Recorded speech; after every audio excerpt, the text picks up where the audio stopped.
Kabanata 31. Please subscribe, like and share po, thank you.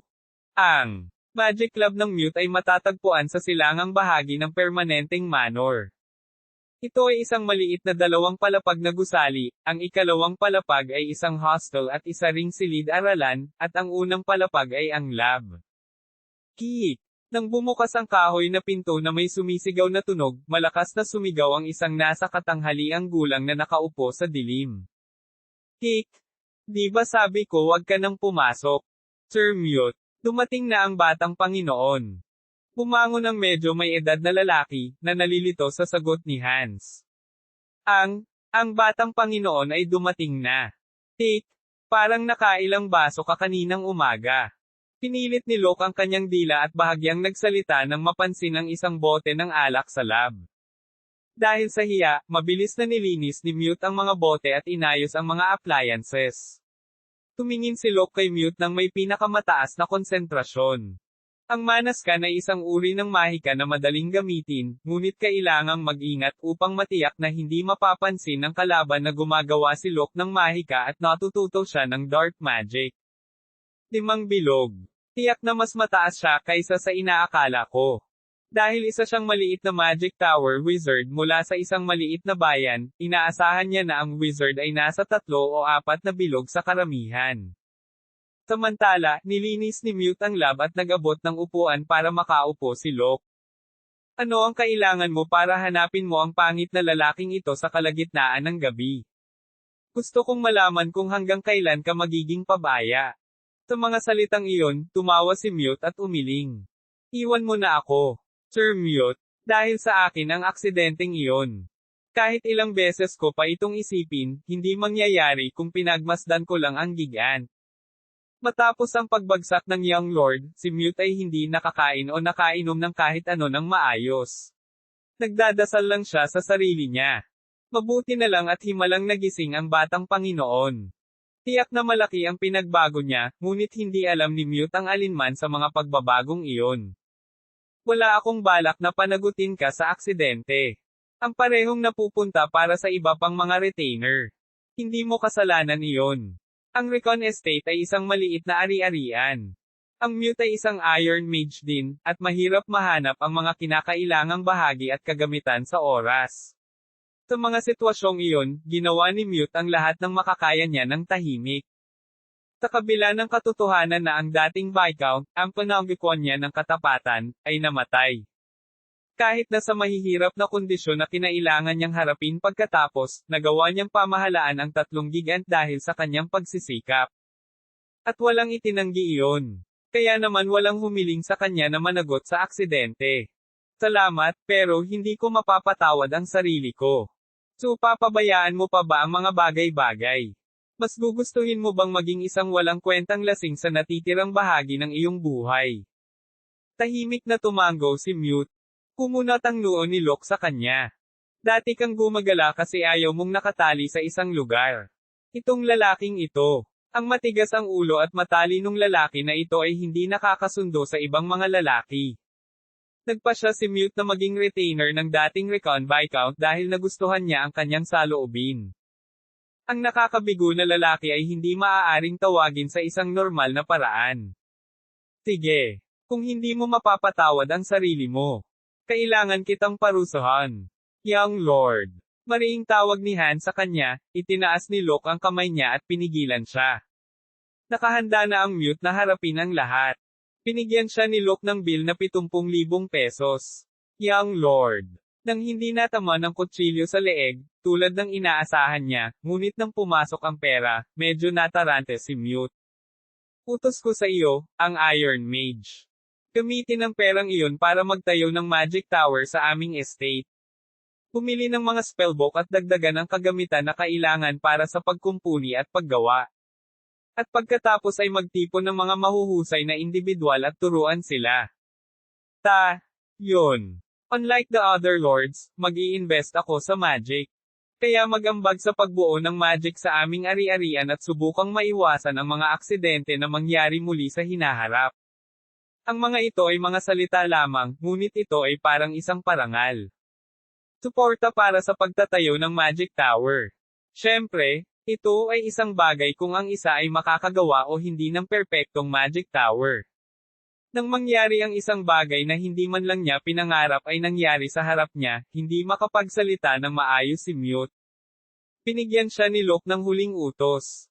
At huwag mo akong ipagkanulo o talikuran ang estadong ito. Ito ang parusa na dinala mo sa iyo. Alamin ang iyong karangalan bilang isang wizard at alamin kung paano gampanan ang iyong mga tungkulin.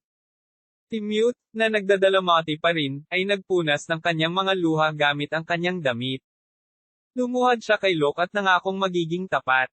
Tatanggapin ko ang parusa mula sa batang Panginoon sa natitirang bahagi ng aking buhay.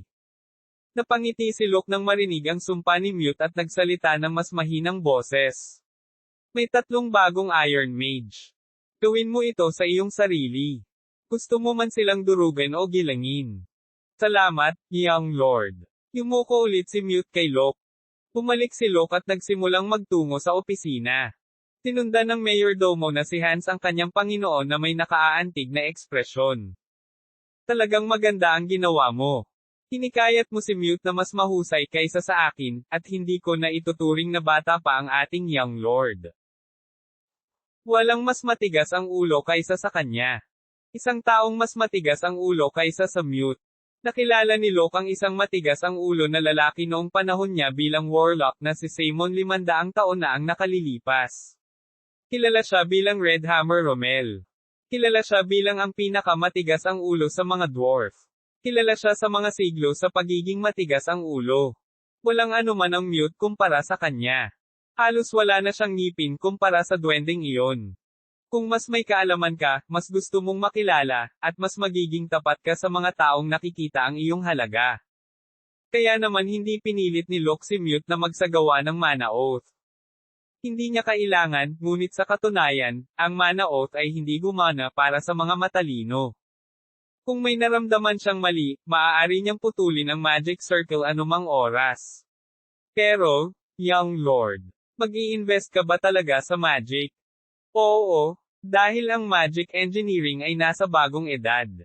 Sa pagdating ng mga artificial na magic stone, ang mga modernong larangan ng digmaan ay kasama ng gigants. Ang mga wizard at kabalyero ay hindi katumbas ng paakit, ngunit gumaganap pa rin sila ng isang napaka-decisive na papel sa gigant battles.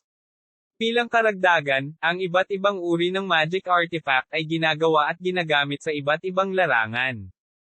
Noong nakaraan, ang mga artifact ay napakamahal at ginawa sa maliit na dami, ngunit sa paglitaw ng magic engineering, ang mga item ay nagiging mas produce at murang mga materyales ang ginagawa.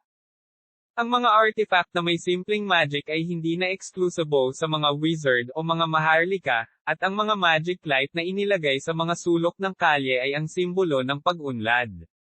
Si Lucas, na naglakbay sa Lamer at pinalawak ang kanyang kaalaman, ay walang intensyon na baliwalain ang mga katotohanan iyon. Hindi, pinaplano niyang maging mas aktibo mula nang siya ay muling isilang sa isang bagong panahon.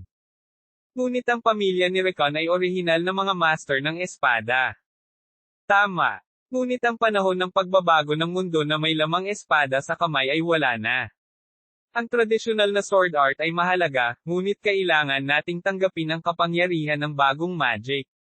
Iyon ay 500 taon na ang nakalilipas. Ang mga kabalyero ay tinapakan bago pa man ang paglitaw ng mga higanti ng mga legion ng golem at iba pa. Siyempre, lumitaw ang isang bihirang halimaw na tulad ni Recon. Ngunit bilang pinakadakilang tao sa kasaysayan, siya ang huling kilalang siga ng mga kabalyero na nag-alab ng napakatingkad. I guess so. Sa utos ng Young Lord, inalis ko ang larawan ng mga nakaraang ninuno para mabago ang pamilya.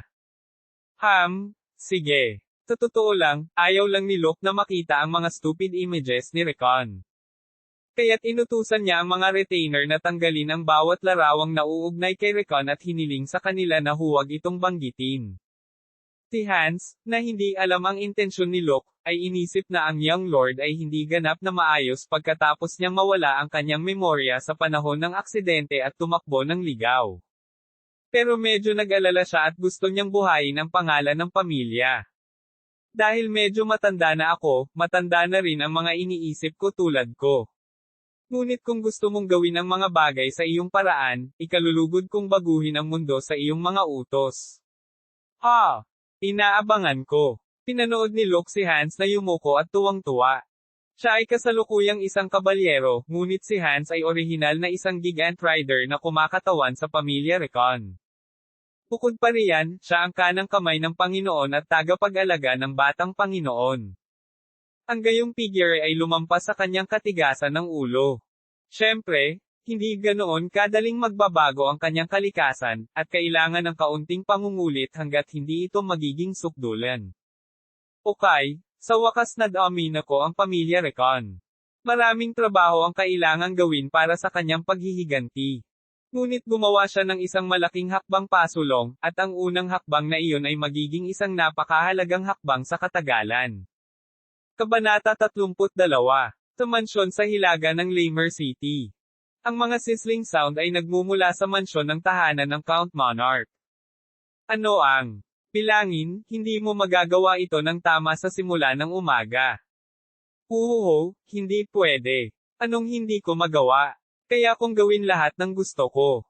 Sa opisina, sinasalungat ng Count Monarch ang lahat para manligaw sa bagong concubine na dinala niya kamakailan sa mansyon. Sa sandaling siya ay nagsasaya, narinig niya ang boses ng isang retainer kasabay ng pagkatok sa pinto. Sir, may importante akong i-report. Damn, bakit ngayon pa? Ang bilang ay nakakaramdam ng labis na pagtatampo sa loob, ngunit ang balita ay nagmumula sa walang iba kundi si Goth. Pinalabas niya ang kanyang babae sa isang maliit na pinto sa kabilang silid at inayos ang kanyang mga damit. Pumasok ka. Nang dumating ang order sa loob ng entrance, bumukas ang pinto at agad na pumasok ang retainer na si Goth. Pumasok na si Goth, siya ang kasalukuyang special advisor ng Count. Ano ang mahalagang bagay na dapat mong iulat? Baka nag-away na naman ang mga maharlika at imperial na pamilya sa Kastilyo. 300 taon na ang nakalilipas, habang ang bagong imperyo ay lumago sa kontinente, ang iyong naging makapangyarihang pamilya ng imperial. Ang mga maharlika ay nagsimulang makaramdam ng isang pakiramdam ng krisis na natipon ng kaunti pagkatapos ng ilang sandali, sila ay lumago sa isang pangkat na tinatawag na The Nobleman. Gayunpaman, ang mga maharlika ay hindi gaanong makapangyarihan kaysa sa mga maharlikang imperial. At ang mga impluwensya ay madalas na pinatindi ng mga gawain ng imperial. Bilang resulta, ang mga maharlika at ang mga imperial na pamilya ay lumayo sa isa pa. Ang Count Monarch, ang kamag-anak ng imperial na pamilya, ay napilitang pangalagaan ang pinakamahalagang rehiyon. Ang mga katimugang lalawigan ng imperyo ay may mataas na ratio ng mga maharlikang Panginoon. Bilang karagdagan, ang isa sa 3 maharlika, si Marquis Meyers ng Timog ay maaaring itapon kung sakaling gumawa siya ng anumang mali. Hindi yun ang problema, natuklasan namin ang pagkakakilanlan ng Black Knight na nagpatalo sa iyo noong isang araw. Black Knight. May takot sa kanyang mga mata, tanong ng konde habang tumatalon siya mula sa upuan. Ang taya kay Reyna ay sapat na mahalaga. Daan-daan at libu-libong piso ang lahat na inihasak sa pusta na inilagay. Ngunit pagkatapos ay isang mercenaryong rider ang pumasok sa laro at itinapon ng putik ang kanilang mga pagsisikap. Sino ang nakakaalam kung sino iyon? Nagtatrabaho ba siya sa isa sa mga maharlika na nagpadala para hadlangan ako? Hindi naman, actually. Inilatag ni Goth ang impormasyong nakalap niya noong nakaraang buwan. Kakaibang nagbago ang mukha ni Count matapos marinig ang impormasyon. Ang Black Knight ang utusan ng bunso ng Recon. Oo. Sa panahong iyon ay nagpakita siya sa arena kasama ang batang Panginoon. Hindi, buhay pa ba ang taong Luke na iyon? Tanong ng Count na may mukha na hindi maintindihan kung paano ito naging posible. Mayroon siyang impormasyon na ang huling buhay na tao ng pamilya Recon ay namatay dahil sa pinsala sa utak dahil sa isang gigant. Iyon. Hindi iyon nakasagot ni Goth, nagtanong ang Count na may baluktot na ekspresyon. Bakit hindi ka makasagot? Sinabi mo bang siguradong mamamatay ang lalaki? Iyon ang naisip ko. Totoong namatay siya dahil sa aksidente. Ngunit ang lalaki ay buhay pa rin at maayos. Ang pagligtas lamang mula sa aksidente ay hindi magdulot ng galit, ngunit kailangan niyang pumunta kay Lamer at makialam sa konde.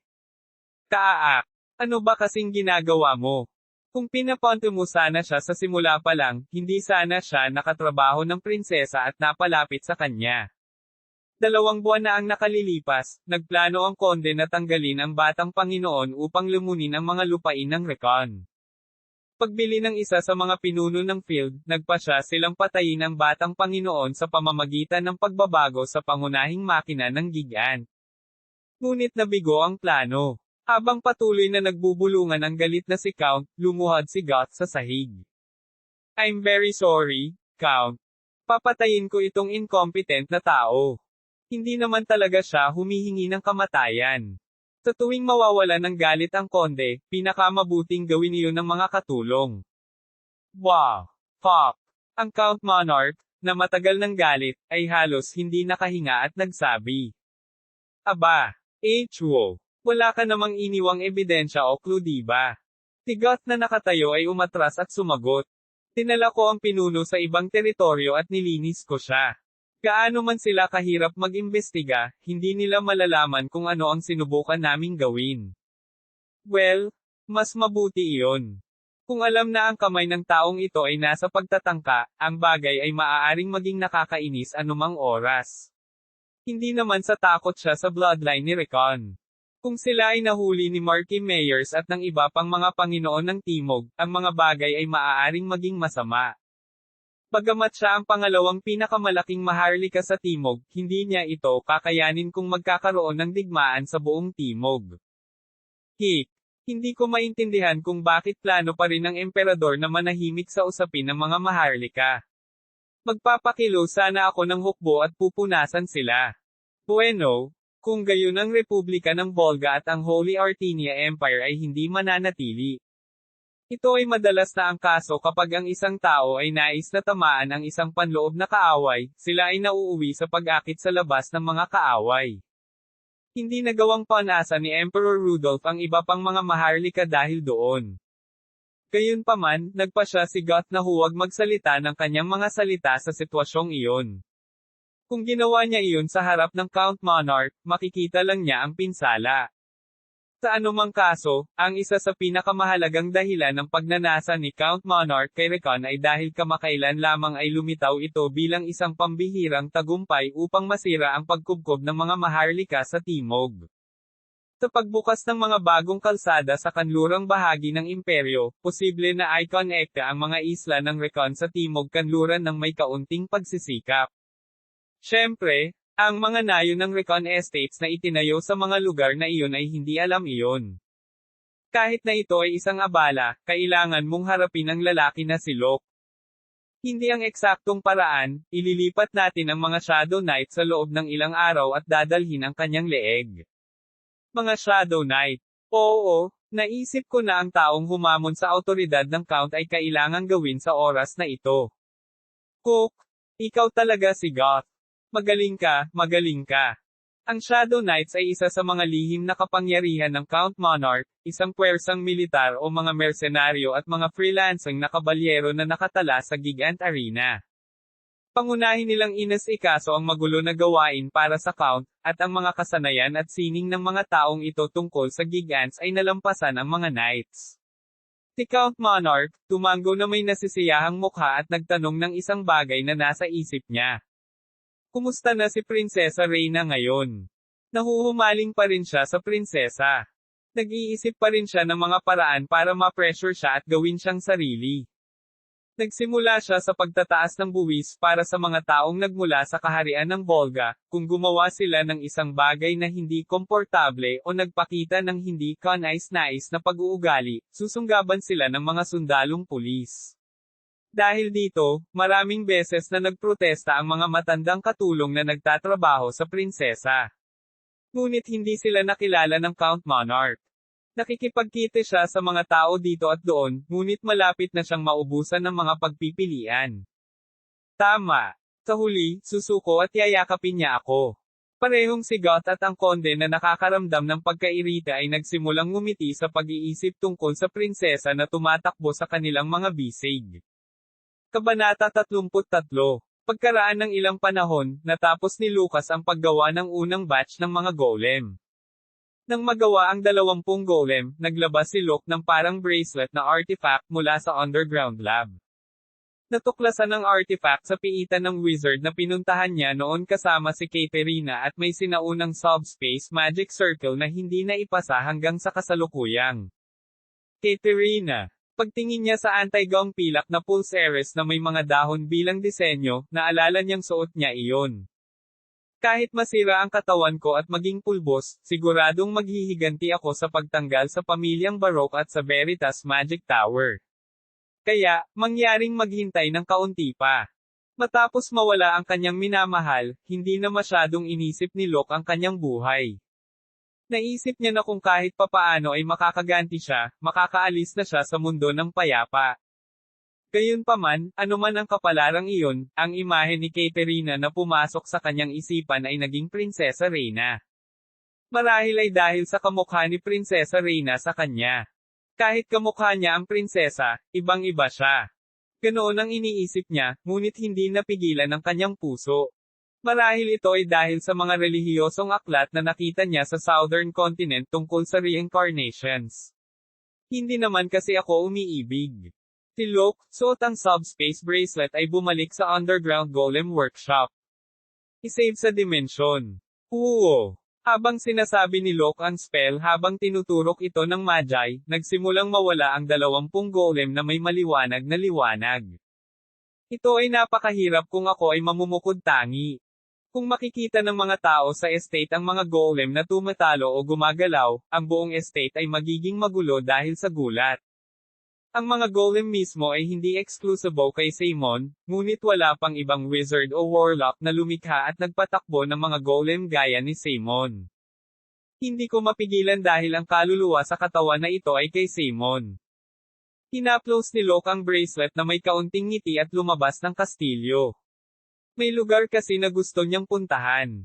Pero bago pa man siya makapunta doon ay nakasalubong na siya ni Philip. Si Philip na pumasok sa kastilyo upang hanapin si Locke ay nagsimulang magmura sa kanya sa sandaling ito ay tumingin sa kanya. Young Lord, ipagpapatuloy mo ba ito? Ang lihim na pagsasanay sa kastilyo ay napakahusay, ngunit ang pag-alis sa mga kabalyero sa bawat oras at pumasok ng mag-isa. Sorry, hindi na mauulit sa susunod. Naiinip na sumagot si Lucas, habang inaabot siya ni Felipe at nagbulang-bulungan. Mayroon ka bang ideya kung gaano kalapit ang nalaman ng general tungkol dito? Hinihiling sa akin na magsulat ng mga ulat bawat buwan, ngunit hindi tinutupad ng batang Panginoon ang kanyang pangako tungkol sa pagbili ng gigan. Ay, Roger, bakit ka nandito? Sa mga salita ni Lucas, tumahimik si Philip at mabilis na lumingon sa likod. Gayunpaman, wala si Roger. Sa halip, huminto ang isang bus ang dumaan at tumingin sa kanila. Si Philip na na-realize na huli na itong tumingin muli kay Locke. Samantala, umalis si Locke sa isang lugar nang hindi nag-iiwan ng anumang bakas.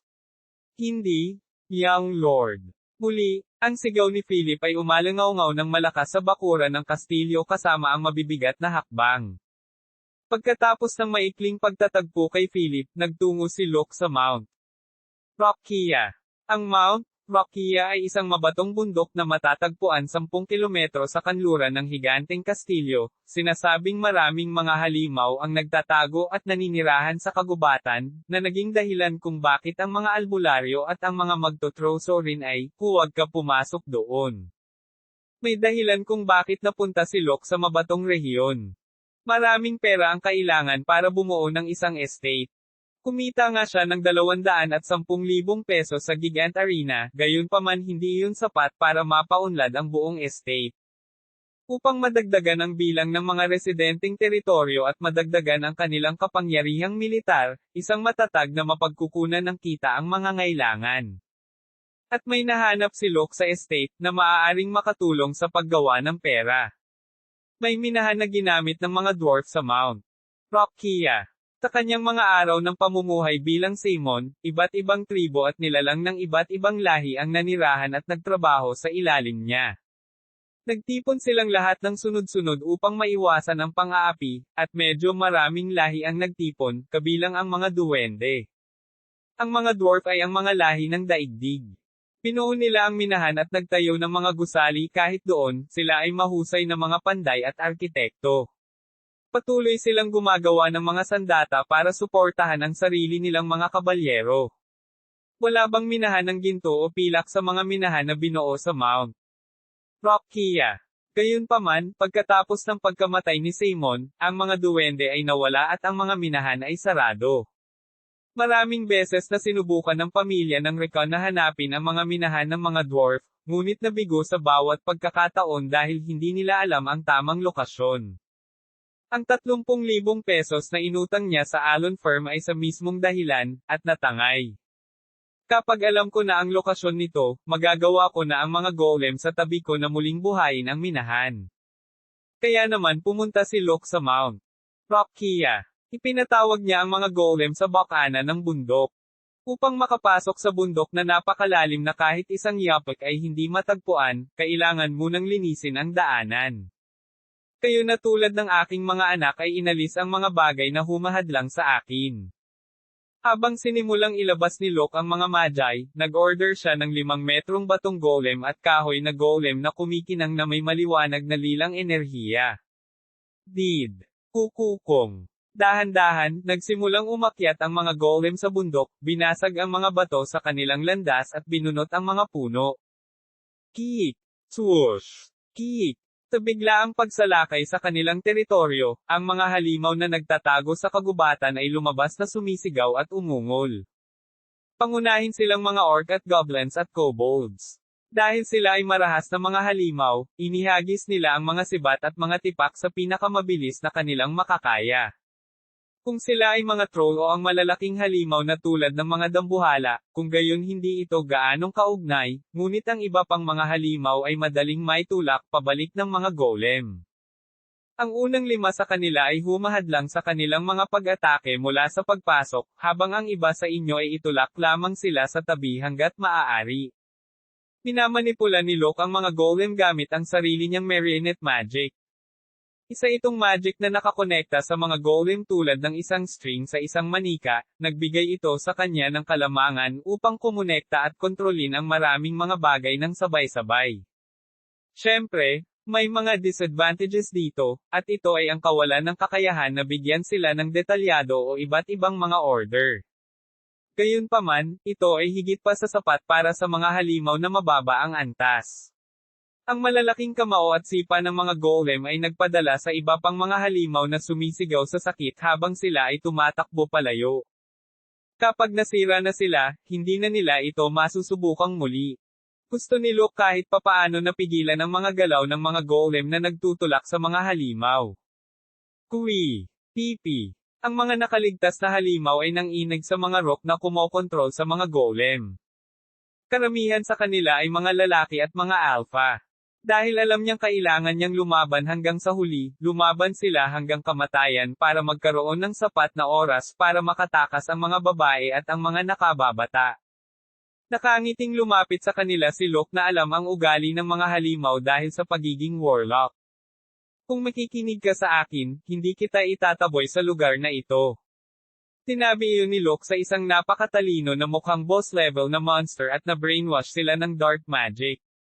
Ang obedience, ay isang maitim na mahika na umalipan sa mga mahihinang demonyo at halimaw.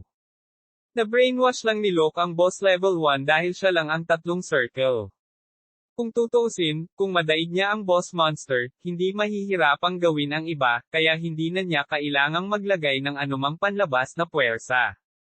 In the future, you guys do what I tell you to do. Kung makikinig ka sa akin ng mabuti, bibigyan ka ng pagkain, kung hindi, kailangan kitang paalisan. Hik. Sabay-sabay na gumalaw ang mga orc, goblins, at kobold. Pumunta si Locke sa lugar kung saan may minahan ang mga duwende. Nablock ang pasukan. May 3 minahan sa Mount Rokia.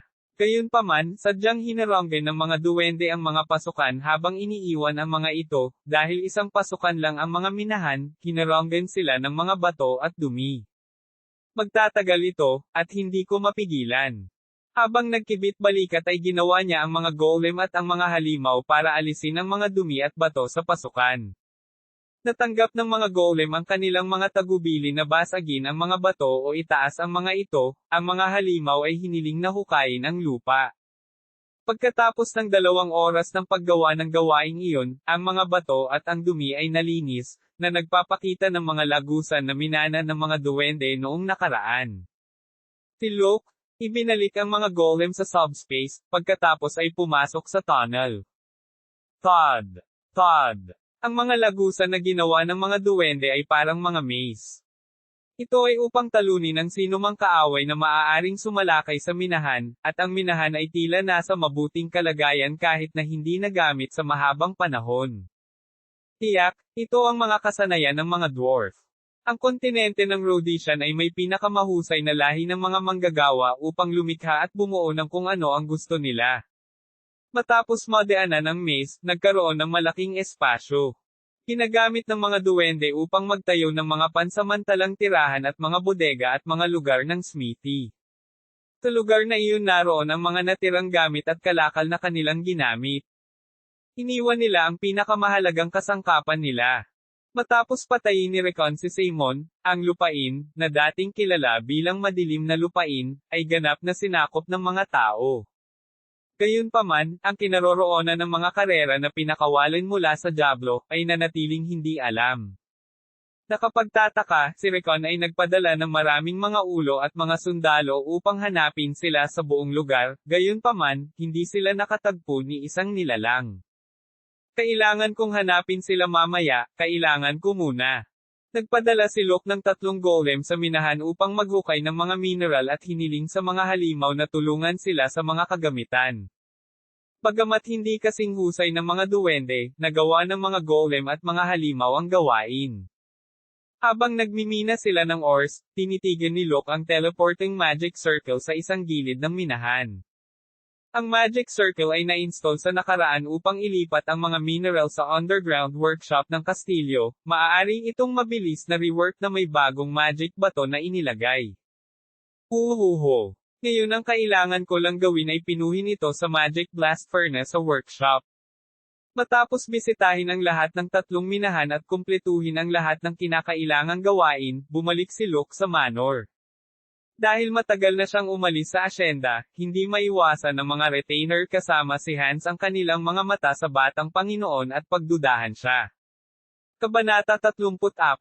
Ang pangunahing punong tanggapan ng mga kabalyero ng Recon ay nasa kanluran ng permanenteng tirahan. Ang ilang mga gusali ay nakasentro sa paligid ng isang malaking lugar ng lupa, ang pinakamalaki sa mga gusali ay ang pangunahing gusali para sa layunin ng pag-iimbak at pagpapanatili ng gigants. Ginoo. Butler, nandito ka. Habang papalapit si Han sa isang gigant, tinanong siya ng knight na nagbabantay sa pasukan. Si Hans ay dating rider ng gigants na kumakatawan sa Recon Estate, at nang maglaon ay labis na inaalagaan ng mga kabalyero at hukbong sandatahan, siya ay iginagalang ng mga kabalyero. Maraming gagawin. Oo, ano ang tungkol sa pag-aayos sa gigant? Napakaganda nito, salamat sa mga pondong ibinigay ng batang Panginoon kay Mute noong isang araw. Inilabas ni Mute ang ilan sa perang ibinigay sa kanya ni Locke para sa Magic Tower at bumili ng mga pyesa at materyales na kailangan para sa pagkumpuni ng gigant mula sa Hades. Tiyak na mahalaga ang Magic Tower, ngunit para sa kapakanan ng lupain, naisip niya na mas mahalaga na ibalik ang gigant at kapangyarihan. Napabuti nito ang pagganap ng 3 ginamit na gigants, na nasa napakahirap na kondisyon. At ang 5 scrap gigants, na kinakalawang at natigil sa bodega, ay inilabas at naibalik. Dahil doon, ang moral ng mga kabalyero ay tumaas ng malaki kamakailan. Dati, 3 gigant lang ang pwedeng gamitin kaya naging imposible na maging gigant riders ang mga batang kabalyero. Kapag na-deploy na ang mga na-restore na gigant, magre-recruit sila ng mga bagong rider, kaya naman ang lahat ay nagiging masigasig sa kanilang pagsasanay. Si Hans, na nag-aatubili kay Locke, na gustong mamuhunan sa Mahika, ay napagtanto na ang kanyang mga iniisip ay napakakitid pagkatapos makita ang mga kabalyero. Ngunit, narito ka ba para hanapin ang batang Panginoon? Ano? Pumunta ba rito ang batang Panginoon? Hindi mo alam. Kaninang umaga, nandito siya sa pag-aaral ng magic engineering mula sa Mute, at gusto rin niya malaman ang tungkol sa Gigants. Si Hans na nabigla sa narinig ay nagmamadaling pumasok sa loob. Tumibok ang kanyang puso sa pag-iisip tungkol sa muling pagkontrol ng batang Panginoon sa isang gigant. Sa kabutihang palad, gayunpaman, si Locke ay nakikipag-usap lamang kay Mute tungkol sa Gigants. Sir Mute, paano gumagana ang magic circle na ito? Oh, may kabuuang 3 spell doon, ang anti-gravity circle na tumutulong sa paglukso at pagtakbo, ang balancing bilog na humahawak sa gitna ng gravity, at ang pangalawang bilog na tumutulong sa dalawang bilog. Ipinapaliwanag ni Mute ang lahat ng alam niya ng detalyado. Ang ilan sa mga bagay na sinabi niya ay mas advanced kaysa sa kaalaman na alam ni Locke sa nakaraan, at mayroong isang teorya ng magic circle na una niyang narinig. Tulad ng inaasahan, ang mahika sa panahong ito ay naging iba't ibang komplikadong mahika na hindi maihahambing sa nakaraan. Sa pakikinig sa Mute, naisip ni Locke sa kanyang sarili. Alam niya na maraming bagay ang maaaring nagbago at bumuti, ngunit habang patuloy siyang nakikinig, natanto niya na marami siyang dapat matutunan. Halimbawa, noong unang panahon, ang mga kamay ng mga golem ay maaari lamang pumili ng mga bagay at ilipat ang mga ito. Ang kanilang anyo ay hindi katulad ng sa isang tao. Ngunit ang mga kamay ng mga higanti ay may parehong hugis ng kamay ng tao. Simula sa mga espada, nakagawa sila ng mas maselang bagay. Kaya't ang mga sakay na magaling sa pagmamaniobra, ay wastong makapulot ng isang baso ng alak gamit ang isang gigant's hand. At sa pangunahing pag-aaral ng golem magic, natutunan ni Locke ang magic engineering ng hindi nahihirapan. Ang core ay mas komplikado kaysa sa naisip ko. Siyempre, hindi bababa sa 20 hanggang 50 magic circle ang inilalapat at pinagsama para sa kaligtasan, at mayroon ding mga pantulong na device para pigilan ang mana na tumakbo. Kung gayon, kailangan bang isaulo ng mga Iron Mage ang lahat ng bagay na iyon? Hindi. Ang isa ay dapat magkaroon ng hindi bababa sa 7 bilog sa mahika at ang kaalaman sa disenyo at pagbuo ng isang gigant ng mag-isa. Bago iyon, ang lahat ay ginawang magtrabaho sa magkahiwalay na mga larangan ng gigant. Kung ganoon, paano naman ang mga estates na tulad natin, kung saan iisa lang ang Iron Mage? At paano kung wala tayong wizard na mayroong 7 bilog? Kung gayon ang buong defective na bahagi ay kailangang baguhin. Tiyak na ito ay napakamahal ngunit mayroon ding kalamangan sa pagbawas ng oras ng pagpapanatili. Ito ang dahilan kung bakit ang Magic Towers ay hindi lamang gumawa ng mga gigant, sila rin ay gumagawa at nagbebenta ng mga bahaging nagamit ng malaki at kumikita ng malaking kita. Kung ang mga bahagi ay hindi maaaring gawin o ayusin, kung gayon hindi ba ito nakasalalay sa Magic Tower? Siyempre may mga ganyang problema. Ngunit hindi natin maaaring baliwalain ang kapangyarihan ng Maharlika, at alam ko na ang mga katulad na bahagi ay ginagawa sa iba pang mga Magic Tower, kaya hindi ako ganap na umaasa sa isang Magic Tower. Kung ang sistema ay ginawang maaasahan, ito ay ang mga wizard at hindi ang mga Maharlika ang mamumuno sa kasalukuyang mundo. Gayunpaman, ang mga bahaging may mataas na pagganap at mga pangunahing magic circle ng makina ay hindi kailanman ipapakita ng Magic Towers. Ang mga wizard ay gustong magtago ng mga bagay-bagay sa lahat ng oras. Ito ay katulad ng noon. Gusto ni Locke na magkaroon ng maraming kapangyarihan para sa kanyang paghihiganti. Tulad ng kanyang Golem Legion sa nakaraan, gusto na niyang magkaroon ng isang makapangyarihang Gigant Legion. Para magawa iyon, sa halip na bumili lang ng sarili niyang gigant, gusto niyang maghanap ng mas murang paraan para gawin ang mga ito. Masarap isipin ang kinabukasan habang nandoon siya. Malamang na mas mababa sila sa mga higanting klase ng mandirigma, na ginagawa sa Magic Towers. Kung ang Mute ay nasa 5 circle, kailangan ba nating sumali sa Magic Tower para matuto pa? O dapat ko bang subukan at agawin ang isang senior wizard? Sa kanyang kasalukuyang kakayahan, tiyak na maaagaw ni Locke ang isang 7 circle wizard. Ang mga Iron Mages ay kilala na hindi pagulang sa mga labanan. May pag-aalalang tingin si Locke, kaya nilapitan siya ni Hans at sinabing, "Ano ang gusto mong gawin, batang Panginoon? para mag-aral ng magic engineering, og. Habang nagsasalita siya, nanlaki ang mata niya. Hindi ito makita ni Hans dahil sa layo at sa kanyang presbyopia, ngunit nang tingnan niyang mabuti, hinubad ni Locke at Mute ang gigant at hinugot ang lahat ng bahagi nito mula sa loob. Batang Panginoon, ano ang ginagawa mo ngayon? Tumingin sa likod si Locke at saka sumagot na parang hindi big deal. Iniisip ko lang kung ano ang hitsura ng gigants. So ginawa mong ganito. Paminsan-minsan, ang ilang rider ay nagtataka tungkol sa istruktura at pagganap ng kanilang sinasakyan. Ngunit hindi ganoon kahusay ang antas ng pagkaintindi ni Locke. Ang pagdisassemble at pagpupulong ng isang gigant na walang anumang makabuluhang mahiwagang kaalaman ay parang pagsira sa kanila. Kahit na gusto mo ito ay tao man o isang makina, kailangang tumingin sa loob at makita ito ng maayos. Kaya, hindi nagtagal ay hinangaan sila ni Hans, na medyo nalilito dahil sa kanilang ginagawa. Naisip niya na ang batang Panginoon ay binubuwag ang gigant tulad ng sinumang layaw na bata. Tiyak na ibang-iba ka na ngayon. Dahil ba nakita niya ng malapitan ang kamatayan? Noon ay isa lamang siyang munting Panginoon ng isang simpleng ari-arian, ngunit ngayon, sa paanuman, para siyang isang matalinong tao na tumitingin sa malayo sa mundo. Maaaring ito ay, paano ito? May nakikita ka pang mas detalyado ngayong nakikita mo na kung ano ang nasa loob. Bueno, hindi ito kasing dali ng inaakala ko. Oo, huwag masyadong magsikap. Dahil lamang sa hinihikayat ng magic ang malawak na malalim na pag-aaral at kasanayan, hindi ito nangangahulugan na kailangan mong maging eksperto sa bawat larangan.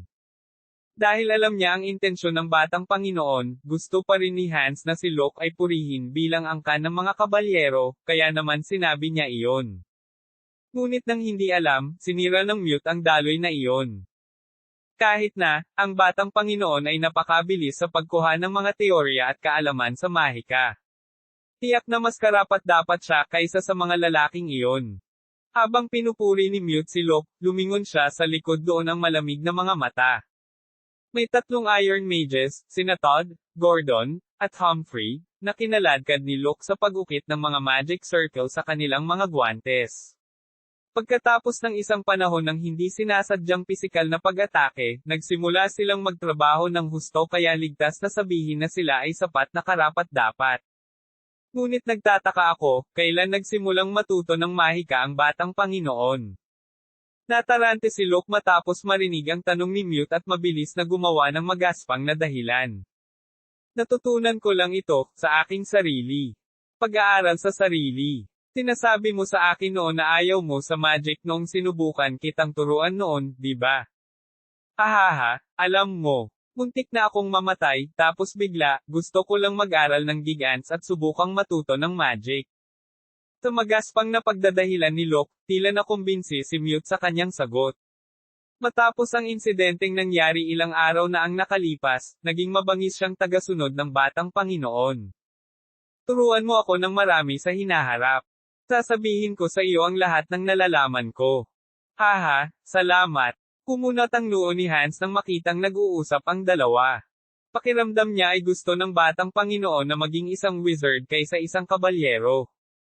Bilang tagapag-alaga ng batang Panginoon at kinatawan ni Recon, nais niyang maging mahusay na kabalyero ang batang Panginoon. Natutuwa pa rin ako na hindi siya natatakot sa gigants. May mga kabalyero na madalas na umiiwas na makalapit sa isang gigant matapos makatagpo ng isang malaking aksidente. Mukhang wala pa si Locke sa face na iyon. Ito ay dahil lumalapit pa rin siya sa mga gigant at pinagmamasdan sila kahit pagkatapos ng kanyang aksidente. Mag-ingat na huwag masira ang may plated magic circle na iyon. Huwag hawakan ang mahiwagang bato.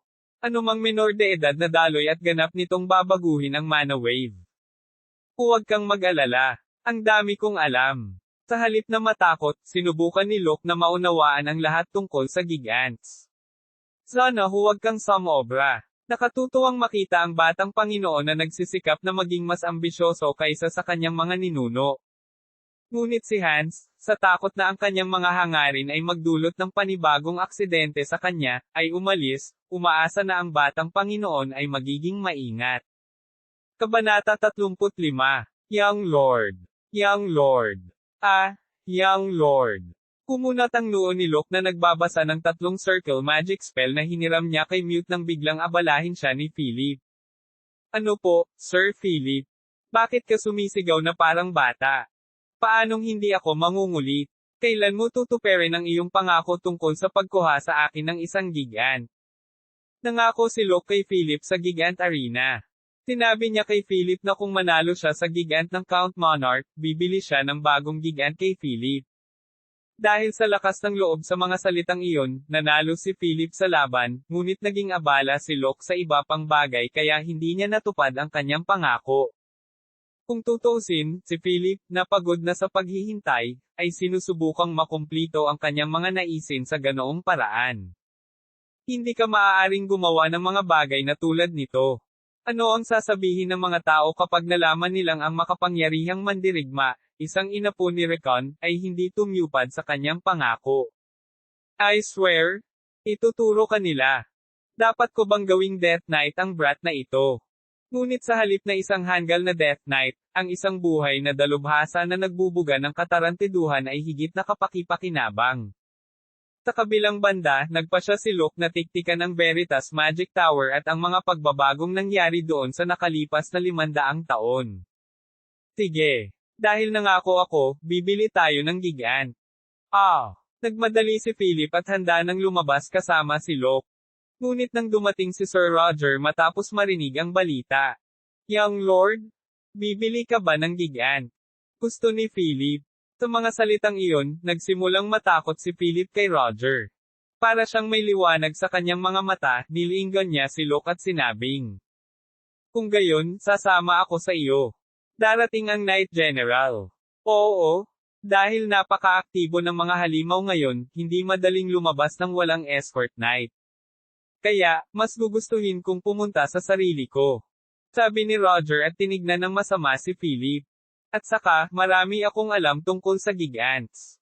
Kung isasama mo si Philip, tiyak na bibili ka ng isang may sira na gigant na magiging nakakainis sa hinaharap at hindi maganda ang pagganap. Hindi, kahit paano mo ako makita bilang tao. Isang maliit na ungol ang kumawala sa bibig ni Philip, ngunit hindi nagtagal ay napatigil siya nang makita niyang nakakuyom ang kamao ni Roger. Matapos makita iyon, nagpasya si Locke na isama rin si Roger. Ang pag-alam na ang hindi pagbili ng isang gigant ay isang opsyon din. Mas mainam na bilhin na lang ito para tikom ang bibig ni Philip. Si Locke kasama sina Roger at Philip ay naglakbay pahilaga. Noong una, naisipan nilang sumakay ng bangka. Gayunpaman, dahil sa kamakailang tagtuyot, ang linya ng bangka sa malaking ilog ay nasuspine kaya ang paglalakbay sa pamamagitan ng lupa ay hindi maiiwasan. Habang bumaba ang level ng ilog, hindi namin magagamit ang bangka. Pagod sa pagsakay sa kabayo, si Philip ay nagreklamo. Pinitukan naman siya agad ni Roger. Maaaring ma-stranded ang mga barko. Ngunit isang kabalyero na ayaw sumakay ng mga kabayo. Ano ang sasabihin ng mga tao tungkol dito? Ako ay isang rider. At ang batang Panginoon ay bibili ng isang gigant sa pagkakataong ito. Paano ang tungkol sa pagbili ng isang mobile? Ang mga mobile ay sikat sa mga maharlika dahil ito ay napaka-istilong. Hindi ko kailangan. Ayokong gumastos ng pera sa mga walang kwentang bagay. Ang isang mobile, na tumatakbo sa isang steam engine, ay isang sasakyan na hindi gaanong naiiba sa isang bagon sa paraan ng transportasyon. Bilang karagdagan, ang bilis nito ay kasing bilis ng isang karwahe, kung kaya't ito ay itinuturing na isang luho sa halip na isang sasakyan. Pag may bibilhin ako, bibili ako ng trailer.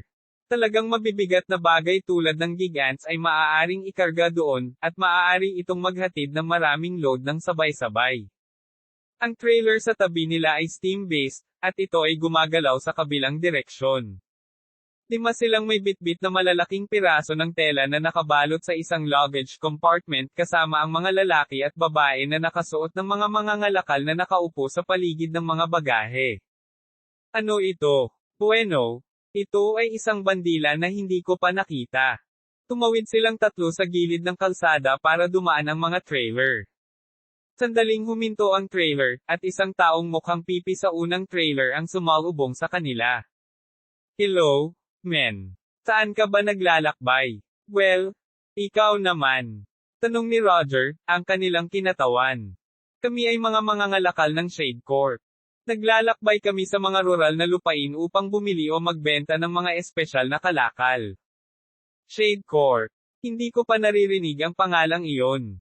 Hahaha, kakabukas lang namin. Wika ng lalaki habang nakatingin kay Locke. Saang lupain ka galing? Hindi kami galing sa isang sikat na lugar. Hindi natin masasabing sikat ang anumang lugar ngayon. Ganun ba? Oo. Dahil busy kami, mauna na kami. Mukhang dismayado si Philip. Mabilis na kumilos sina Locke at Philip. Ang lalaki, na nakakita sa kanilang tatlo na umalis, ay nagsalita sa wizard na nasa loob ng trailer. Si Kapitan Tigel, siya ay talagang tiyak na matutugunan natin ang target mula sa Recon Estate. Pero iba siya sa narinig natin. Naglabas si Tigel ng isang papel mula sa kanyang kamay. Ang papel ay may paglalarawan kay Locke de Recon, ang batang Panginoon ng Recon Estate. Kabanata 36. Isang kabuuan sa labas ng Lamer. Si Prinsesa Reina ay nanatili doon ng ilang araw pagkatapos lumipat ang mga tao ng Volga. May dahilan para makapasok sa mga slum kahit na mayroon siyang magandang tirahan. Hindi pa nagtagal, sinimulan ni Count Monarch na muling i-develop ang urban at give in ang mga slums, at pinilit na paalisin ang mga tao.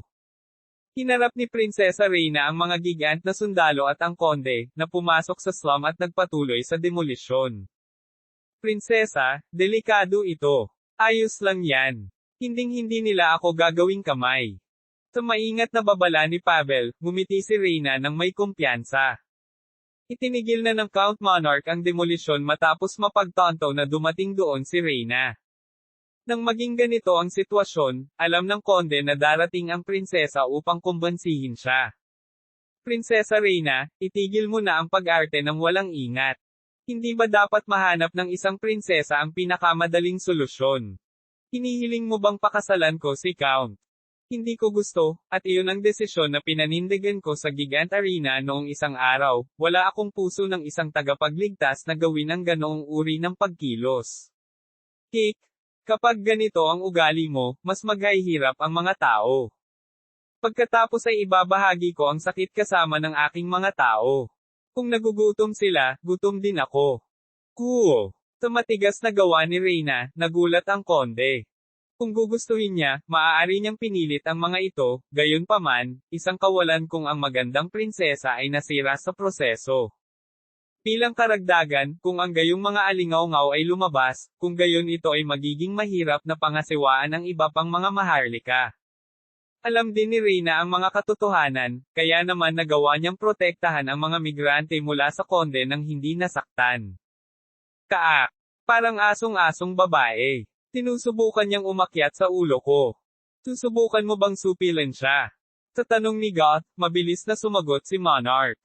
Hindi pwede. Kahit papaano ay kailangang bunutin ang prinsesa sa slum nang hindi man lang nasaktan ang hibla ng kanyang buhok.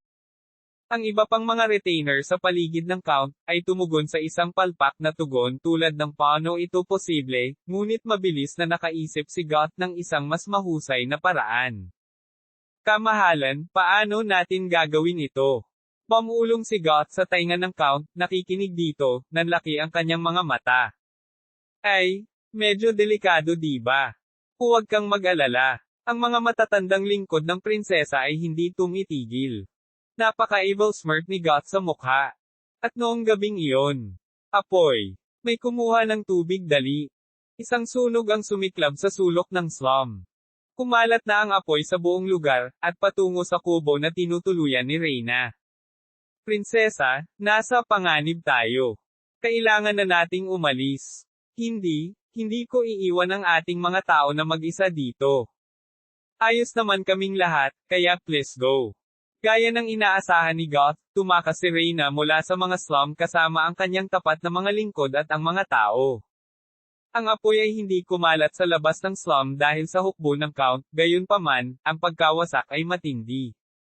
Mahigit 1,000 ang nasawi, at ang bilang ng mga biktima ay 10 beses na mas marami. Hok, pasensya na. Talaga. I'm so sorry. Dahil sa kakilakilabot na aksidenteng nangyari, kanina pa umiiyak at umiiyak si Reyna.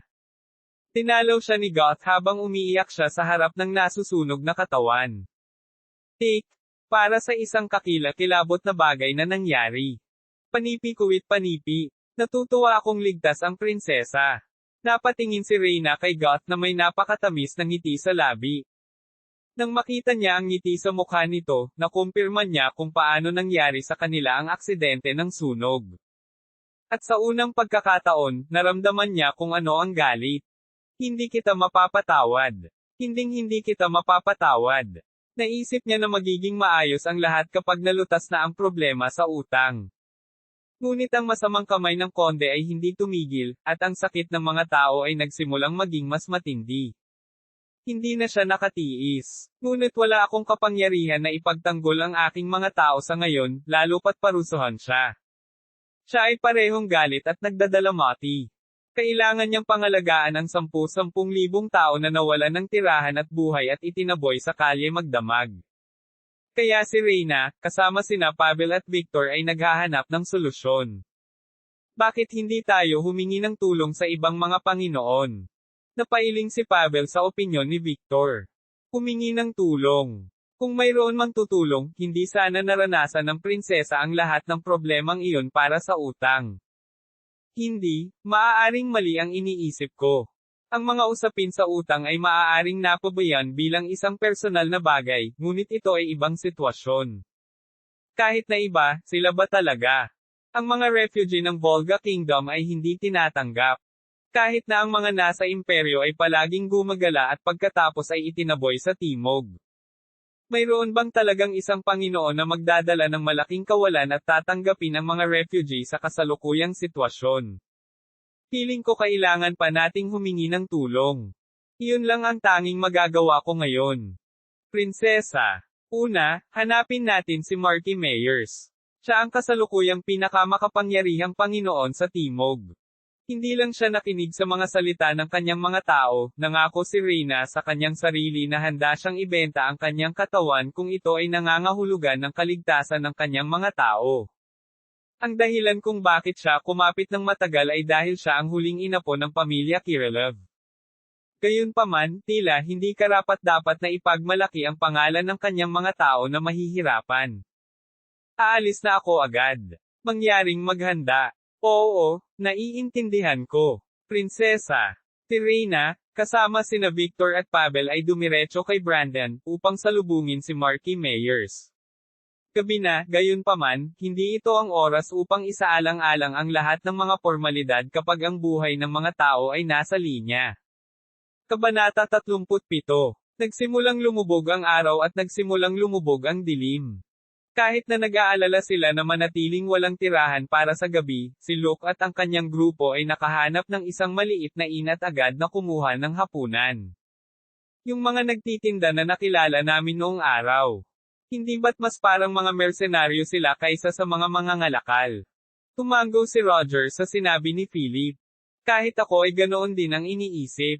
Ang mga mersenaryo ay madalas na may maling pagkakakilanlan, ngunit ang kanilang mga kasanayan ay tila napakahusay. Bukod dito, ito ay lubhang kakaiba dahil sila ay nagmamaneho ng isang mamahaling trailer, kaya naman mabilis akong humiwalay sa kanila. Si Luke na kumakain ng walang imak, sumang-ayon sa sasabihin ng dalawa. Isa trailer na iyon, tiyak na mayroong isang gigant. Nakakamuflag ito bilang isang kargamento, na nakabalot sa makapal na tela, ngunit hindi nila naitago ang kakaibang daloy ng mana. Hindi tiyak kung ano ang sinusubukan nilang gawin, ngunit kapag ang isa ay nagbalat kayo bilang isang mangangalakal at nagdala ng 5 gigantes, hindi ito itinuturing na isang normal na sitwasyon. Saka, sinadya nilang huminto sa harap namin. Tapos baka, biglang naalala ni Luke ang isang kwentong narinig niya. Ito ay isang pag-uusap sa pagitan ni Hans at ng iba pang mga retainer, na tungkol sa gigant na aksidente na naglagay sa batang Panginoon sa isang kritikal na kondisyon at sinasabing gawa ng isang tao. Ang hepe na naging sanhi ng aksidente ay hindi nagbigay ng malaking tulong sa pagbibigay liwanag sa bagay dahil siya ay natagpo ang patay sa kalapit na estate. Ipinadala ba sa akin ang mga asasin na iyon? Maaaring sila ay mga taong may hinanakit kay Philip o Rogers, ngunit hindi lang sa kanya. Pero sa di malamang dahilan, naramdaman ni Locke na siya ang pinupuntirya. Kung gayon, ito ang tamang pagpipilian na umalis kaagad bago kumilos ang mga taong iyon. Siyempre, kung ang mga taong iyon ay nagpuntirya para sa isang grupo ng 3, kung gayon hindi sila masyadong malayo. Mas mabuting kumilos sila ng mabilis kaysa mag-overnight sa inn. Ngunit kapag nagpadala ang isa ng isang mataas na antas ng mersenaryo kasama ang gigant, ito ba ay talagang para sa pagpatay sa batang Panginoon ng isang ari-arian ng bansa na walang gaanong ginawa? Si Locke, na nag-aaral sa sitwasyon ng mag-isa, ay biglang nakaramdam ng kakaibang daloy ng mana na nagpatalon sa kanya mula sa kanyang upuan. Ano ito, batang Panginoon? Kailangan na nating makaalis dito kaagad. Ha! Tumalon si Rogers mula sa upuan at hinawakan si Philip, na natarante at kinaladkad siya sa likod ng pinto. Bagamat hindi siya kasing impluwensya ni Locke, sapat na ang karanasan niya para gumanap bilang Knight General, at napansin niyang may kakaiba sa ekspresyon ng Young Lord. Kuwang! Bakit? Anong meron sa inyo? Paglabas nila sa pintuan sa likod, nabasag ang mga pintuan sa harap at nagdagsaan ang mga armadong lalaki na nakamaskara. Ang paipong ulo na nangunguna, hindi si Tigel ang nag-utos na patayin ang target gamit ang isang hiwa ng espada. Hanapin kung saan-saan at hanapin ang batang Panginoon na iyon. Oo. Iyon ang mga Shadow Knight na ipinadala ng Count Monarch. Sa kanilang pagpunta sa Recon, nakilala nila si Locke sa araw, at sila ay sumalakay sa gabi. Kaaak! Iligtas mo ako, Nang bumagsak ang utos mula sa bibig ni Tigel, nagsimulang gamitin ng Shadow Knights ang kanilang mga espada nang walang pakialam sa kanilang pagkakakilanlan.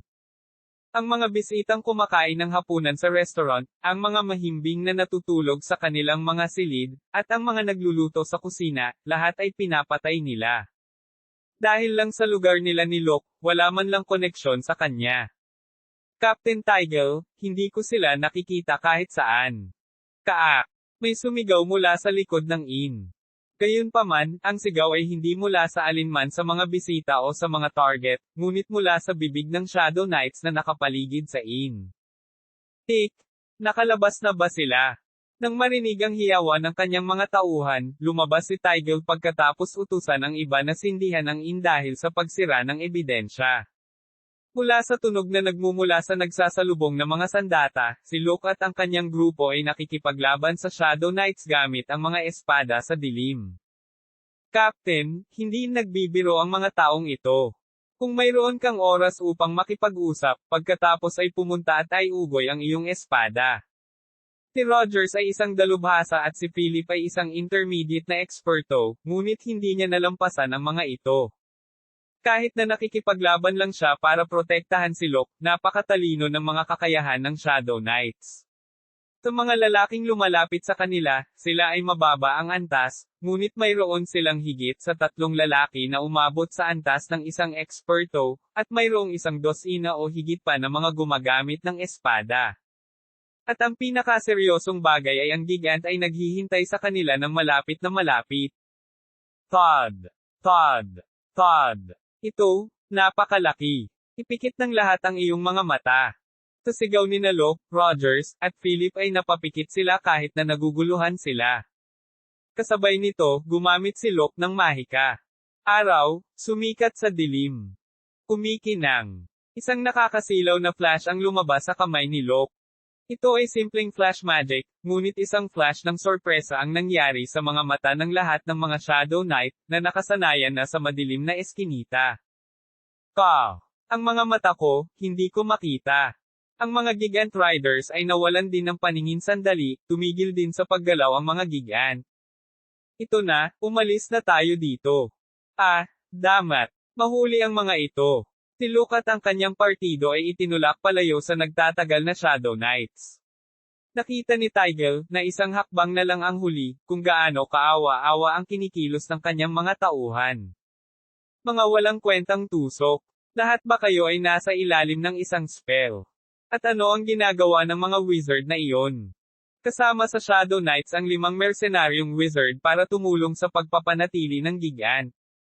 Iyon, walang impormasyon tungkol sa target na mayroong mga wizard, kaya hindi na natin kailangang gumamit ng magic. Tumahimik ka. Walang oras para makinig sa mga walang kwentang palusot mo, habulin mo lang sila at harapin mo kaagad. Ang mga tauhan ni Tigel ay nagsimulang humabol sa mga bakas na iniwan ng grupo ni Locke nang sila ay makatakas. Kabanata 38.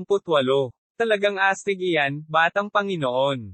Tama iyan. Talagang assertive iyon. Hinahangaan ni na Rogers at Locke ang kahandaan ni Locke.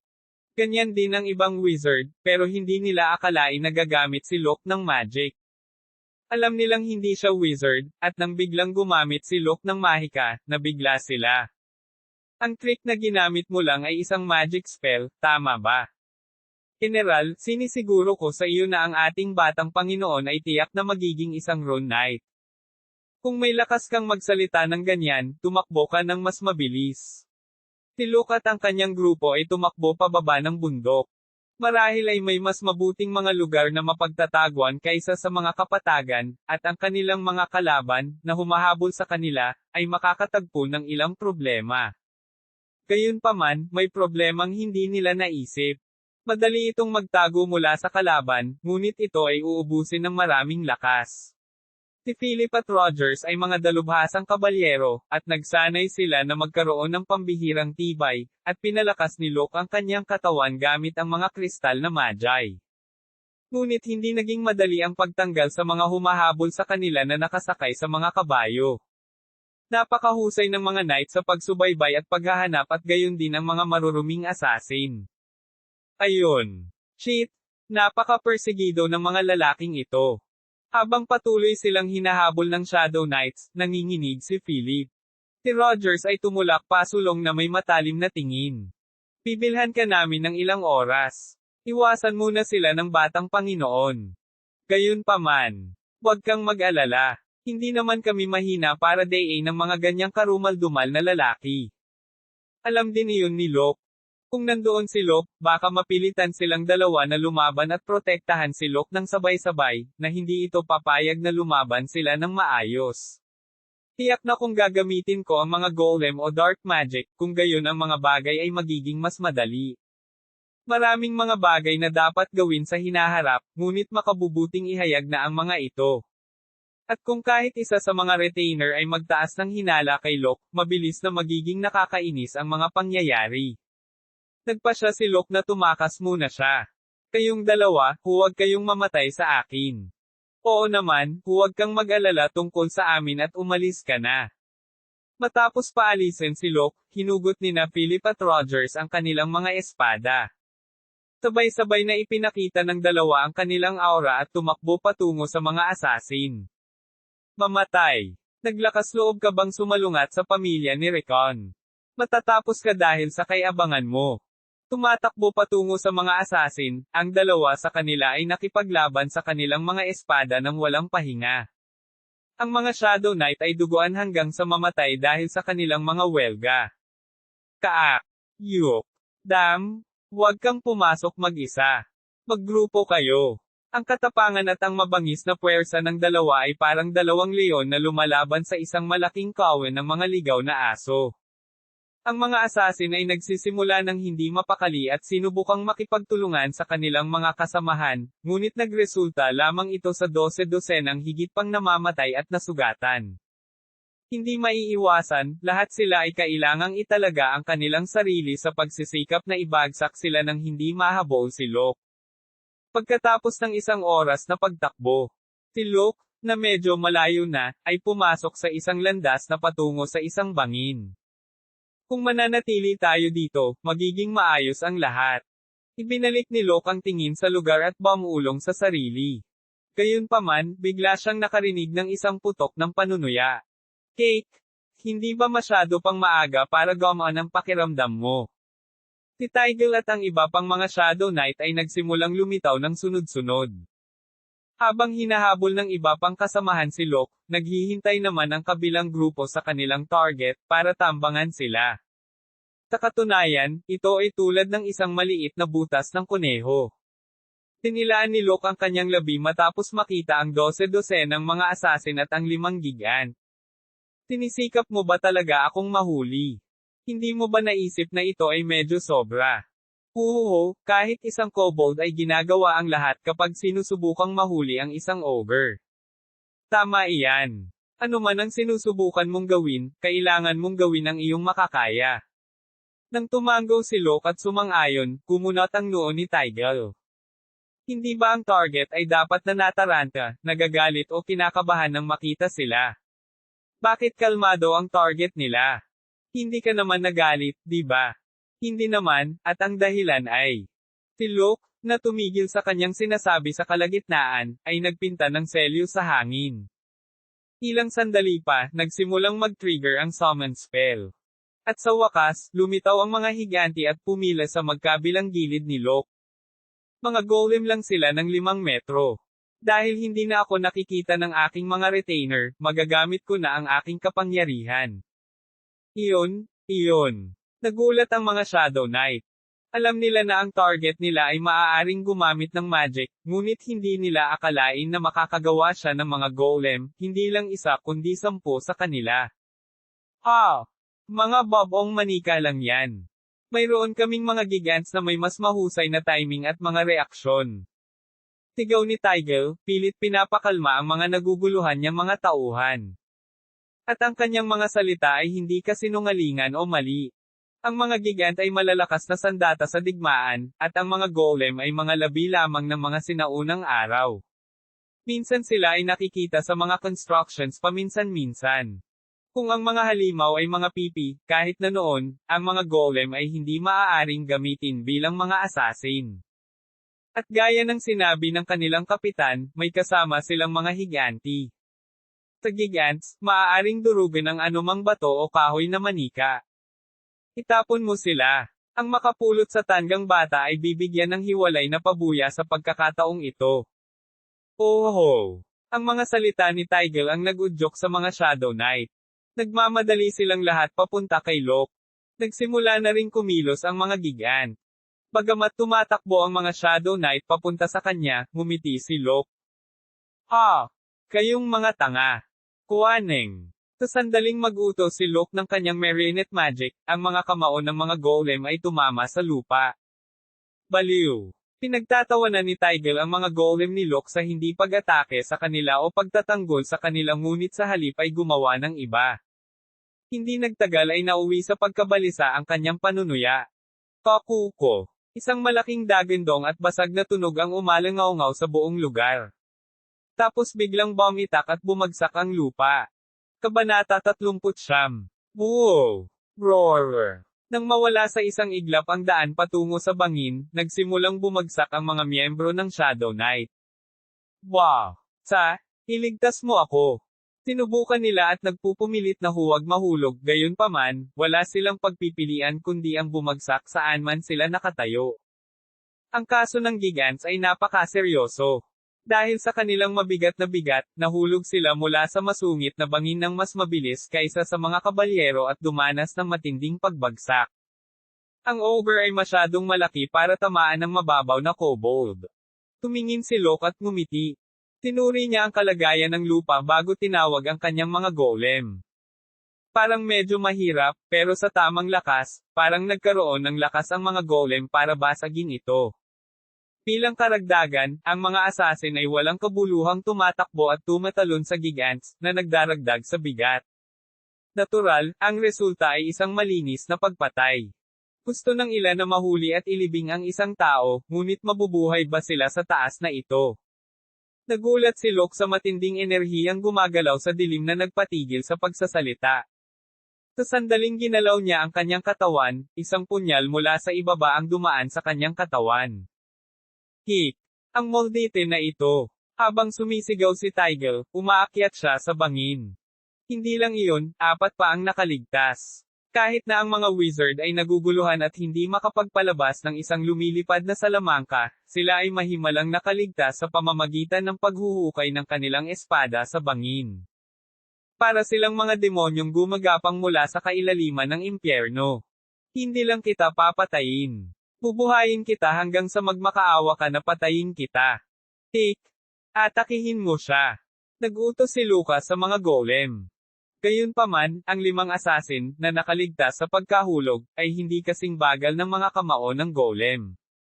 Bahagyang iniiwasan ang pag-atake mula sa golem, tumakbo sila patungo kay Locke. Madilim na tonelada, up. Tinubukan ni Locke na hipan ang mga assassin gamit ang storm magic. Iyon ay nang biglang, tumaas ang matinding sakit sa kanyang dibdib.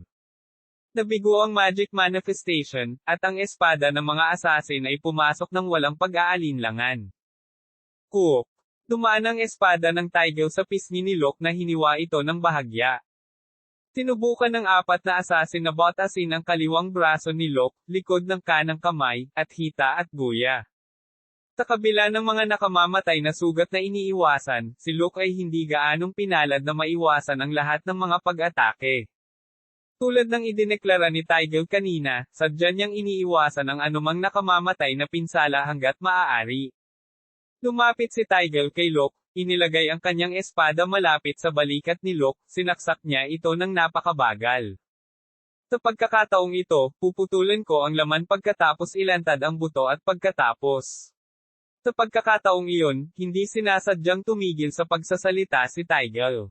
Gumamit si Locke ng dark magic kahit naghihirap siya. Taak. Blackbind. Tataod. Ho. Ang mga baging ng isang itim na halaman ay lumabas sa lupa, at sa sandaling ito, sinalo nito ang mga katawan ng mga assassin. Ano ito? Tinubukan ni Tygel na tanggalin ang mga baging na nakagapo sa kanyang katawan ngunit mas marami pa ang bomb alot sa kanya. Kaya naman binunot niya ang kanyang espada para putulin ang mga ito. Pero all this time, sinisipsip ng mga itim na baging ang kanyang aura. Habang pinaghahampas niya ang mga ito, mas hinihigop nito ang kanyang aura. Ito. Napatingin si Tygel kay Locke na nanlalaki ang mga mata. Mula sa kanyang katawan, ninakaw lang ang aura na nararamdaman niya kanina. Malinaw na ang kakaibang spell na ito ay maaaring alisin ang kapangyarihan ng kalaban. Oh, dark magic. Ang ina po ni Rika na gumagamit ng dark magic. Koak. Marami pang gustong sabihin si Tygel, ngunit mas mabilis na kumilos si Locke. Sa kilos ni Locke, mabilis na gumalaw ang mga baging at namilipit ang katawan ni Tygel. Ang hinihigop na aura at sigla ay kinuha ni Locke. Dahil doon, gumaling ang mga sugat ni Locke. Gayunpaman, hindi nagbago ang kanyang ekspresyon. Ito ay isang pamamaraan na ginamit upang makuha ang kapangyarihan ng mga demonyo, ngunit ginamit ko ito laban sa mga tao.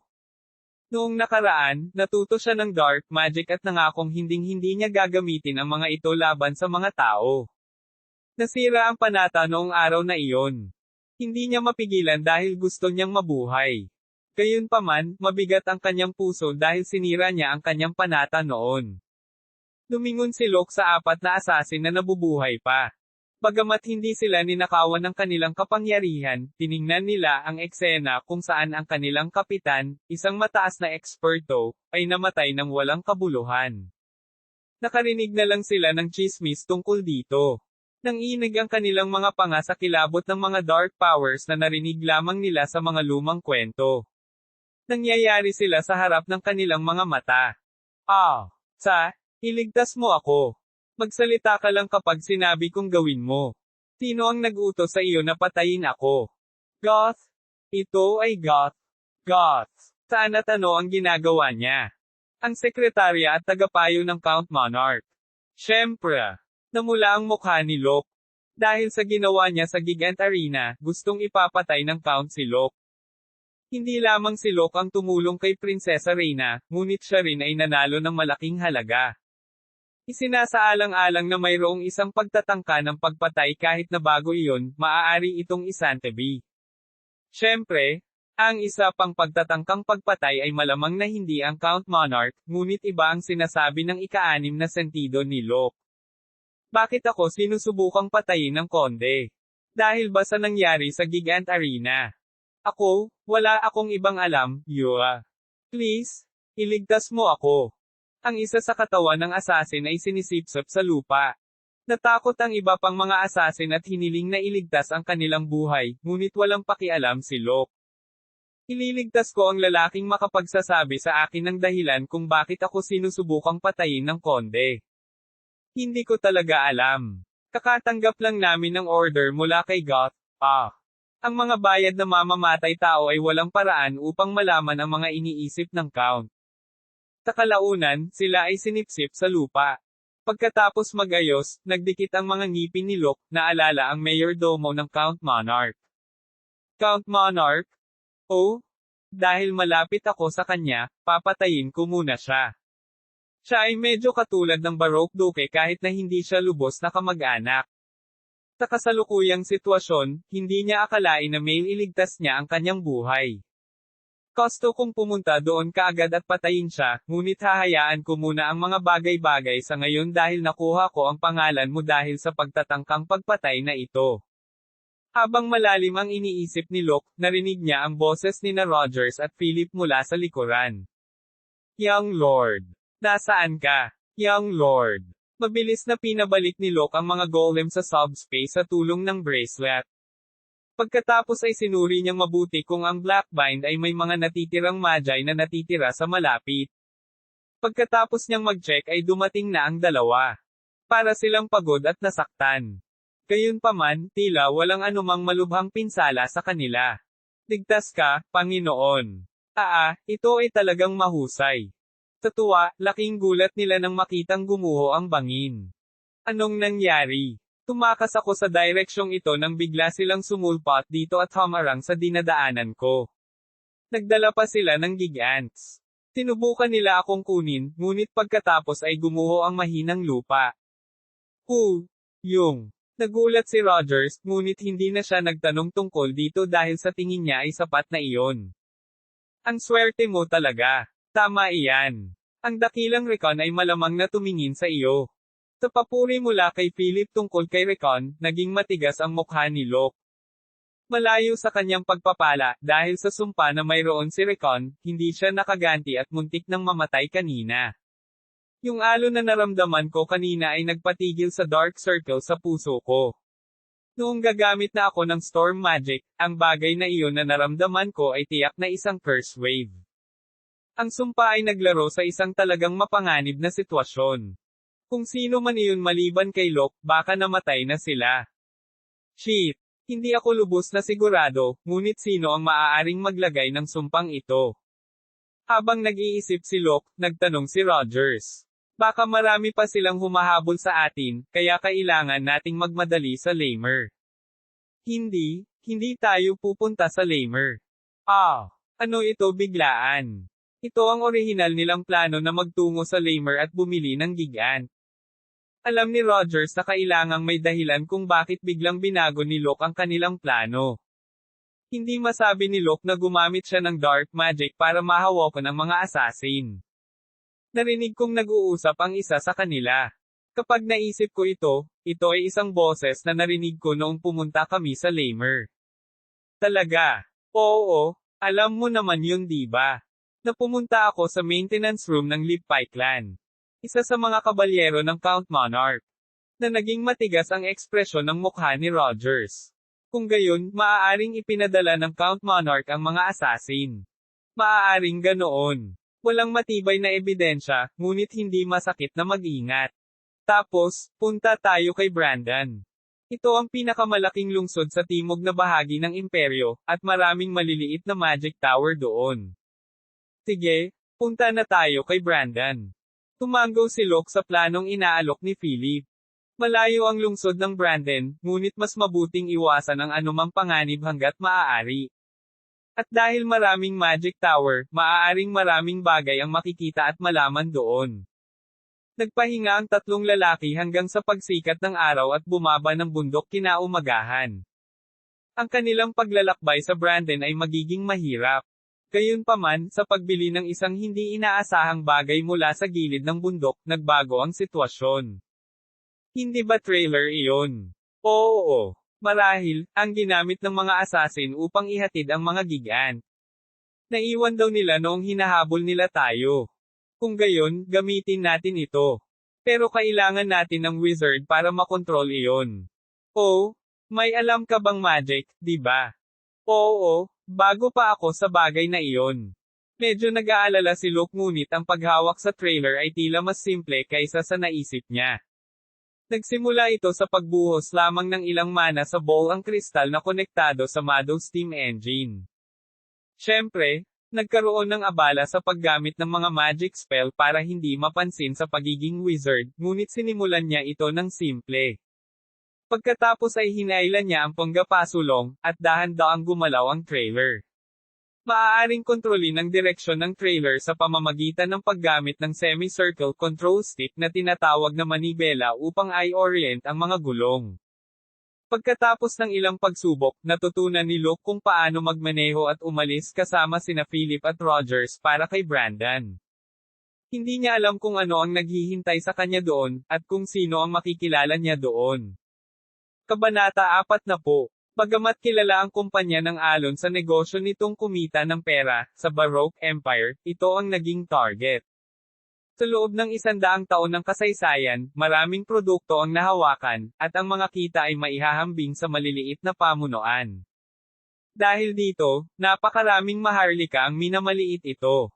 Si Turin, ang executive officer ng firm, ay hiniling na bisitahin ang punong tanggapan sa Empire Capital ng isang tao. Ang lugar kung saan siya tinawag ay ang lugar sa loob ng main quarters, isang kandila lang ang nagbibigay liwanag sa buong silid. Doon, hinintay ni Turin ang lalaking umabot sa kanya, pakiramdam niya ay isang karaniwang tao sa harap ng emperador.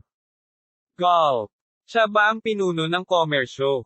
Ano ang gusto ng taong iyon sa akin? Nakilala ni Turin ang isang mangangalakal bago pumunta doon.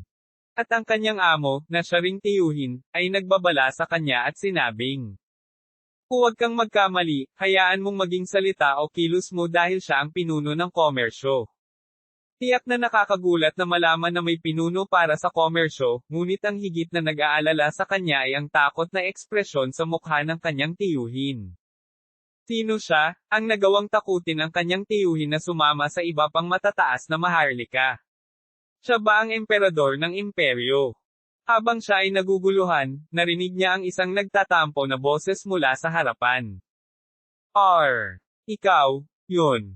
Turin. Tao. Ang kawalan ng katiyakan sa kanyang edad ay tumaas sa paraan ng kanyang pagsasalita. Tumugon si Turin na may tensyon na tono. Tama iyan.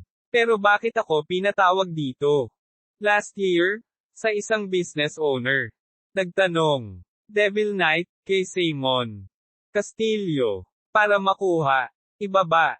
Mga tagubilin din. Pero, yun, hindi. Lumabas ka. Well. Kaya eto. Hook. Okay. Nagtataka siya kung bakit hiniling sa kanya na humiling ng ganoong comprise mula sa Southern Branch, ngunit ito ang aktwal na utos mula sa pinuno ng branch. Nang marinig niya ang tanong, naninigas ang mukha ni Turin. Naalala niya na hindi pa niya natapos ang misyon.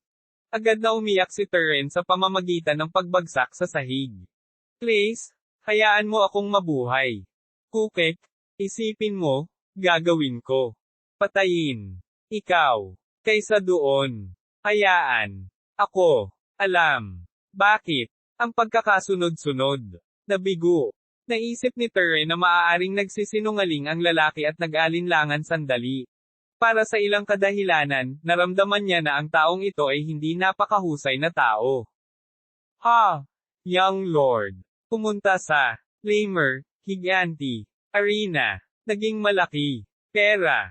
Iyon din. Sa pamamagitan ng paglagay. Lahat. Nakaon. Prinsesa, kay Reyna. Sa gilid. Tama iyan. Iyon ang sinabi ng sleep. Tapos, monarch. Bilangin, ay hindi, maging. Pa rin. Ayon sa pag-uugali ng Count, tiyak na iisipin niya ang tungkol sa paghihiganti sa batang Panginoon. Kalkalkal, yun. Matako. Baboy, parang. Lalaki. Sinisigurado na hindi masama ang pakiramdam ng kabaligtaran, tanong ni Turin ng may labis na pag-iingat. Ngunit, tungkol sa kastilyo ng Devil King. Ano? Tungkol doon. Bilhin ito, ginawa. Ikaw. Gawin mo yan. Hindi. Bagamat maraming mga kabalyero at tagapaglingkod na nagdiwang sa akto at kagitingan ng Recon, ito ay walang silbi dahil sa maliit na halaga ng kita ng mga turista mula dito. Bagamat sinunod niya ang mga tagubilin mula sa mga nakatataas, palaging iniisip ni Turin ang utos. Kalkalkal. Ang kastilyong iyon. At, ang, lugar. Sa paligid. May, isang sekreto, yun. Mga tao, hindi ko alam. Tungkol sa, lihim. Oo, ako rin. Tanging, alam. Tungkol sa, ito ay, kakaunti, taon. Bumalik. Ang kastilyo, at ang, nakapaligid, lugar, ay, matatagpuan. Nasa, lugar, saan, ang, mana stream, ng kalikasan, nagtitipon, doon, ay isang, mana, konsentrasyon, nandoon, kung isa, ay isang, wizard, o isang kabalyero, isa, will, ipakita, malaki, bilis, sa, paglago, upang magkaroon, isang magic, tore, o isang workshop, gusto, gumawa ng well, isang mana field sa paligid ng kastilyo ng Devil King. Ang daloy ng mana, kung saan nagtitipon ang mga sapa ng mana. Tinawag ng mga tao ang mga lugar tulad ng mga field ng mana at itinuturing ang mga lugar na iyon na biniyayaan ng mana. Karamihan sa mga magic tower ng mga kontinente ay kasalukuyang nasa mana field. Bilang karagdagan, ang mga lugar tulad ng mga royal palaces at akademya ng bawat bansa ay matatagpuan sa mga lugar na may iba't ibang antas ng mana. Ngayon, gawin. Ikaw. Intindihin. Bakit? Itinanong ko. Upang. Kunin, yon. Lugar. Oo. Naiintindihan ko na ngayon, napakalinaw. Si Turin na naiintindihan ang dahilan ay tumango. Ang mga mana field ay mga lugar na galit na sakupin. Napaka-normal para sa 10,000 sundalo na mamatay sa mga kamay ng mana field. Sa makatuwid, kahit na alam nila na ang kanilang mga lupain ay may mga larangan ng mana, karamihan sa mga Panginoon ay hindi kailanman nagsalita tungkol dito. Ngunit alam ng mga taong ito ang tungkol sa sikretong iyon.